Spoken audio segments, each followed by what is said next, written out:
Hi there, Alan Fire here, Group Dynamic here with another episode of Does It Hold Up?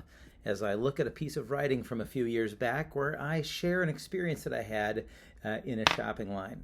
The basic point was if we only plan for the worst case scenario, if we obsess about the worst case scenario, we're probably not going to make the best decisions. And I still believe that to be true.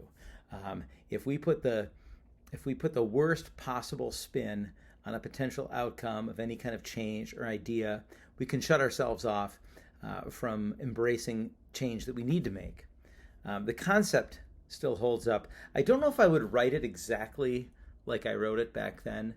I made a comment about the gentleman having some clear unmet needs, which is a reference to the group dynamic servant leadership idea.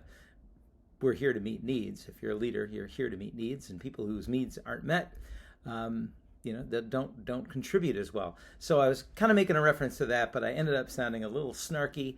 I'll let you read it and be the judge. I'm sometimes a little hard on myself because it's hard. I mean, it was hard for me to be put on the defensive by a stranger in the checkout line, but it's also hard for that guy to see things the way that he sees them, because he was a true believer in the warnings that he was, handing out. And he was also a true believer in his way of looking at the world. So let's be careful ourselves about moving quickly to the worst case scenario and allowing it to drive our choices. And if we've got somebody on our team or in our home or anywhere in our lives spelling out the worst that can happen, be careful. It would be really easy to push back right away and say, that'll never happen. Come on, you're being dramatic. But hopefully your instincts will keep you from jumping on that right away.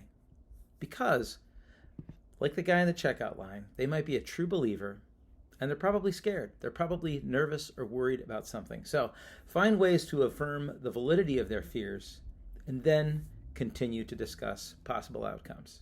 So push back, but be careful. Planning for the worst case scenario, not the right thing to do. Concept still holds up. I should probably be less snarky than I was back then. I'll let you decide. Thanks for watching.